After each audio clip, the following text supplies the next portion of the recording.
শত্রু সংখ্যা কতটা বাড়লো দলে? কারণ কেন্দ্রীয় নেতৃত্ব আপনাকে দায়িত্ব দিয়েছে, ছবিতেও দেখালাম স্বয়ং প্রধানমন্ত্রী নরেন্দ্র মোদী আপনার পিঠ চাপড়ে দিচ্ছেন, কিন্তু বঙ্গ বিজেপিতে তো অনেকে ঈর্ষান্বিত হয়ে পড়লো। কে সব বলে?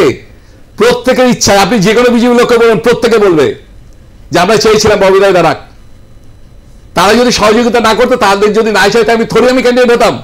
আমি তো ক্যান্ডিডেট হতে চাইনি।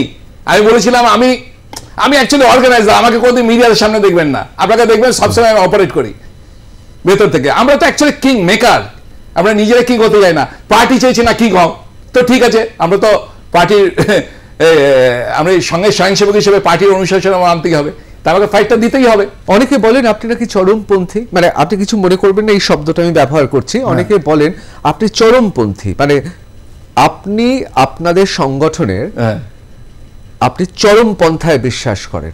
চরমপন্থী মানে অ্যাকশনে বিশ্বাস করেন, আপনি অ্যাকশন রিঅ্যাকশনের কথা বলছিলেন, চরমপন্থী আপনি। তৃণমূলকে কেউ এ করতে পারবে? কি ভাবছেন কি আপনি? আরে অ্যাগ্রেসিভ হিন্দুজমের কথা তো বিবেকানন্দই বলে গেছেন। স্বামী বিবেকানন্দ পরিচিত সঙ্গে স্বয়ংসেবক হিসাবে, তাকে তো গুলে খেয়েছি, তো তার নীতি তো মানতেই হবে। ওইসব মিনে ব্যাপার আমার দ্বারা হবে না, আমি পরিষ্কার বলে দিয়েছি। একটা সামান্য উচ্চ মাধ্যমিক পাস ছেলে, সে বলছে আমি হচ্ছি MBA পাস। আমি তো প্রথম আমি একেবারে সরাসরি আপনাকে জিজ্ঞেস করছি। অনেকে বলেন অভিজিৎ দাস ববি মাথা গরম, মধু মাখিয়ে কথা বলতে পারেন না, এবং অনেকে বলেন, আমি কিন্তু বারবার করে বলছি যে অনেকে বলেন এমন তার নেতৃত্ব কিছুটা হলেও যেন মনে হয় এক্ষুনি বোধহয় একেবারে এমন একটা সিদ্ধান্ত নিয়ে নেবে, পুরো অ্যাকশনে চলে যাবে। সত্যি কি? আচ্ছা, অ্যাগ্রি বেশি না থাকলে কেউ পাত্তা দেবে? আপনার কি মনে হয়? আমার অ্যাগ্রি বেজ আছে, আর কথাগুলো কারা বলবে দেখবেন, পুলিশ অফিসার বলবে। আমি তো এসপি ফেসপি ডিএম ফেম কাউকে ছাড়ি না। পুলিশের এত রাগ কেন আপনার উপর? পুলিশের রাগ হয় গালাগালি খাই বলে, তৃণমূলকে তেলাই বলে, তাহলে রাখবে না। আচ্ছা, এটা কি ঠিক? আপনি আইন নিয়ে পড়া, আপনি তুখোর ছাত্র বা বিজ্ঞানের ছাত্র আমি জানি, আইন নিয়ে পড়েছেন শুধুমাত্র পুলিশের সঙ্গে লড়াই করবেন বলে? একদম, এই ব্যাপারে আমার কোনো কিছু নেই। আমি তখন 2000 সালে আমাকে মিথ্যা কেসে 4 মাস ওয়ান্টেড, রাইট কেসে আমাকে ওয়ান্টেড করে রেখেছিল, 6 বার আমি জামিন পাইনি।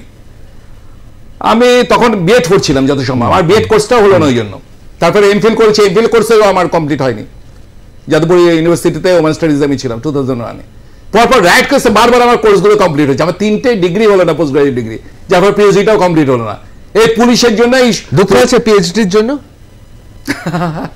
আমি একটা পিএইচডি করবো ডায়মন্ড হারবারে, আমার ইচ্ছা আছে ডায়মন্ড হারবারে 10 বছর সন্ত্রাস নিয়ে, যে কিভাবে যে ছোটবেলা আমরা যেটা পড়তাম না, যে ক্রিমিনালাইজেশন ইন দ্য পলিটিক্স, সেটাকে কিভাবে অভিষেক ব্যানার্জি ইমপ্লিমেন্ট করেছিল ডায়মন্ড হারবারে। আমি আবার পুরোনো কথায় ফিরে আসছি, দাঙ্গার অভিযোগ ছিল, আপনাকে পালিয়ে বেড়াতে হয়েছে, অনেকে বলেন আপনি দাঙ্গাকারী, সত্যি তাই? আচ্ছা ঠিক আছে, আপনারা তো বলবেন, প্রশ্ন রাখবেন, আপনি জোকা থেকে কালকে স্টার্ট করুন, যতগুলো ফ্যাক্টরি আছে, ফ্যাক্টরিতে নিশ্চয়ই বিজেপি লোকেরা কাজ করে না, কারণ ফ্যাক্টরিগুলোতে যখন তৈরি হয়েছে সবই কংগ্রেস, সিপিএম আর তৃণমূলের লোকেরা কাজ করে, হিন্দু মুসলিম সব ধর্মের লোকেরা আছে। শুধু গিয়ে বলুন সেঞ্চুরি প্লাইবোর্ড থেকে শুরু করুন, গিয়ে বলুন আচ্ছা ববিকে কি চেনেন? যত মুসলিম ওখানে ওয়ার্কার আছে যারা টিএমসি কে ভোট দেয়, সিপিএম কে ভোট দেয়, তারা যদি না বলে যে আল্লাহ ববি তাকে পাঠিয়েছে, আমি রাজনীতি ছেড়ে দেবো। কেন?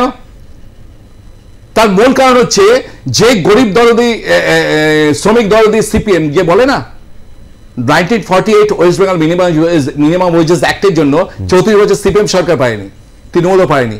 অভিজিৎ দাস ববিকে প্রত্যেকটা ফ্যাক্টরিতে গিয়ে ওই মুসলিম হিন্দু খ্রিস্টান নির্বিশেষে প্রত্যেকে রাইটস ফিরে পাওয়ার জন্য ওইটাকে চালু করেছিল, মুভমেন্ট করেছিলাম, যার ফলে তাদের 70-80 টাকা। কিছু মনে করবেন না, ভোট আসছে বলে সবকা সাথ, ভোট আসছে বলে সবার সাথে। আমি তো সবার না, ভোট আসছে না সকলেই তো জানে। এই যে আমি যখন ল পাস করার পর, আমি যখন আমার প্রচুর ছেলে মেয়েকে আমি ল তৈরি করে আমি বলেছিলাম দেখ গরিবদের জন্য কিছু করা উচিত। কারণ আমি যখন বৈঠক নিই, যখন গ্র্যাজুয়েট ছেলে মেয়েদের সঙ্গে বসি, প্রত্যেকে বলি যে তোমরা যে গ্র্যাজুয়েশন কমপ্লিট করেছো, তোমাদের বাবা মা 2 লাখ 3 লাখ টাকা খরচা করেছে, কিন্তু সরকারি 50 লাখ হয়েছে। আমরা একটা মাস্টার ডিগ্রি করেছি, সরকারি 45-50 লাখ টাকা হয়েছে। যেমন একটা ডাক্তার পাস করতে গেলে 70-80 লাখ টাকা খরচা হয় সরকারি। এই টাকাটা আসে ডাইরেক্ট ট্যাক্স, ইনডাইরেক্ট ট্যাক্সের মাধ্যমে। তো গরিব লোকদেরও তো কিছু অবদান আছে। এই জন্য শিক্ষিত সমাজকে বেশি করে গরিবদের জন্য করতে হবে। এই জন্য আমি লিগাল অ্যাকাউন্টে সেল করেছিলাম ফ্রিতে, এবং তাতে মানে আইন নিয়ে পড়াশোনা তো পুলিশের সঙ্গে লড়াইয়ের না না, আমি শুধু তা নয়, আমি গরিবদের জন্য আমি পুরো ওখানে সেল করেছিলাম, প্রচুর ছেলেকে মেয়েকে লয়ার তৈরি করে তাদেরকে দিয়ে আমি ফ্রিতে সমস্ত সার্ভিস দিতাম, লিগাল সার্ভিসটা। হ্যাঁ, এটা পুলিশেরটা ছিল যে পুলিশ নয়, শুধু কমিউনিস্টরা ছিল, কমিউনিস্ট এবং তৃণমূল তো 1998 পর ওখানে ঢুকেছিল এবং তারপরেও তো তারা খুব অত্যাচার শুরু করেছিল। এই এদেরকে রেজিস্ট করার জন্য তখন আমার মনে হলো যে আইনটা জানা দরকার আছে।